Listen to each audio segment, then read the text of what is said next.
untuk membahasnya kami sudah terhubung dengan kriminolog UI, ada Bapak Adrianus Meliala. Selamat malam, Pak Adrianus. Selamat malam, Mbak. Pak Adrianus, ini kalau kita lihat kan ada seorang anak yang membunuh ibunya sendiri yang diduga dilatar belakangi oleh rasa kesal akibat tidak dipenuhi keinginan pelaku, yakni dibelikan motor oleh ibunya. Apakah faktor rasa kesal ini kemudian bisa semata-mata menggelapkan mata anak yang bisa tega membunuh ibunya sendiri? Tentu tidak ya. Kasus ini jangankan terbayangkan, terpikirkan pun tidak ya. Masa orang tua kita sendiri pun kita berbuat seperti itu. Tetapi memang kenyataan tersebut ada saja pada beberapa belahan dunia kita menemui kasus di mana anak membunuh orang tuanya. Nah, ada dua hal yang selalu muncul pada kasus-kasus seperti itu. Yang pertama adalah adanya tekanan tuntutan ekonomi. Dengan kata lain, motif ekonomi seringkali menjadi pemicu yang lalu membuat anak gelap mata. Dan yang kedua adalah pola asuh dari orang tua kepada anak itu yang dalam hal ini mirip dengan yang kita sebut sebagai fenomena bayi dewasa. Jadi walaupun sudah besar, sudah dewasa, sudah waktunya berkeluarga misalnya, tapi tidak punya kerja juga, tidak punya sekolah juga, tidak memiliki karir sama sekali. Dengan kata lain, walaupun sudah sedewasa itu, sudah mencapai mungkin usia sudah kepala 3, tetapi masih tergantung pada orang tua. Nah, fenomena seperti ini cukup banyak di kota-kota besar, dan kalau kemudian lalu mereka ini marah, maka dari pengalaman kemudian lalu menjadi marah yang tidak terkontrol dan berakibat fatal. Demikian. Oke, jadi ada beberapa faktor termasuk juga ekonomi begitu ya. Tapi kalau kita lihat juga dari kutipan keterangan tim dokter forensik itu yang menyebutkan bahwa dari hasil otopsi jenazah sang ibu ditemukan ada lebih dari 10 luka terbuka di bagian wajah, dada, dan juga bahu dan bahkan leher ya. Bahkan ada juga luka tusuk sedalam 6 cm begitu yang diinformasikan tim dokter forensik yang bisa merusak pembuluh darah di bagian leher. Bagaimana Anda melihat motif pembunuhan ini, Pak Adrianus? Ini memang khas pembunuhan yang diakibatkan oleh emotional murder atau pembunuh emosional.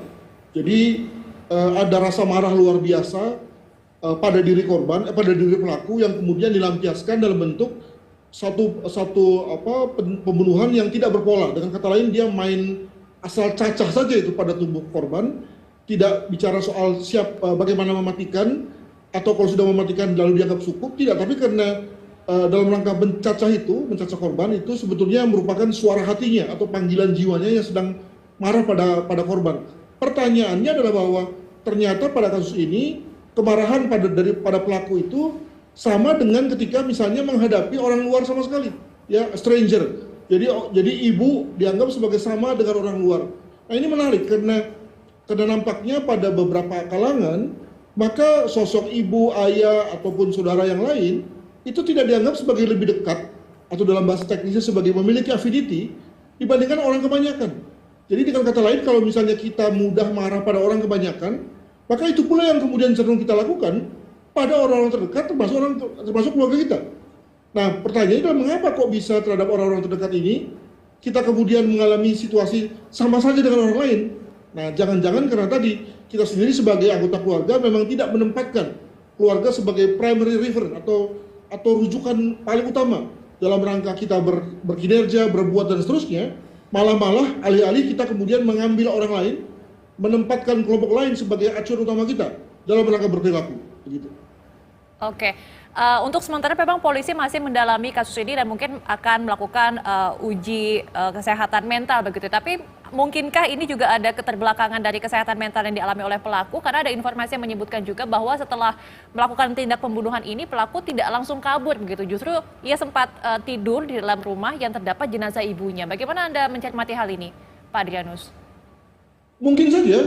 Jadi dari banyak pengalaman memang pembunuh yang tidak memperlihatkan satu aksi yang ada kuat ya. Dengan kata lain, kalau misalnya dia pembunuhan biasa, maka kemudian dia bisa lari, dia bisa berkilah gitu ya. Tapi ini kok enggak, maka terkait dengan situasi yang tidak wajar itu, saya kira pemeriksaan kejiwaan itu menjadi hal yang amat penting untuk mengetahui apakah yang bersangkutan itu misalnya mengalami psikosis atau tidak.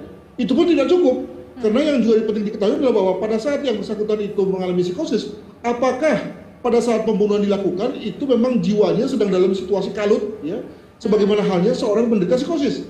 Jangan sampai misalnya pada saat dia membunuh itu sebetulnya dia sadar, dia berhitung saja sebagaimana sebagaimana manusia umumnya saat berbuat begitu ya, ditambah dengan emosinya, maka kemudian menghasilkan satu tindakan membunuh orang tuanya secara acak gitu ya. Nah, mungkin saja setelah dia membunuh lalu kemudian dia pura-pura gila. Untuk itu maka asesmen ya terhadap para pelaku gangguan sakit jiwa ini menjadi perlu dalam rangka mengestablish sangkaan ke depan, begitu. Oke, baik. Tentunya kita juga masih akan menunggu bagaimana pendalaman yang dilakukan oleh pihak kepolisian terkait dengan hasil tes kejiwaan yang dilakukan oleh pihak kepolisian. Tapi terima kasih atas waktu dan informasinya Pak Adrianus Meliala, kriminolog Universitas Indonesia. Atas waktunya, selamat malam dan selamat beraktivitas kembali.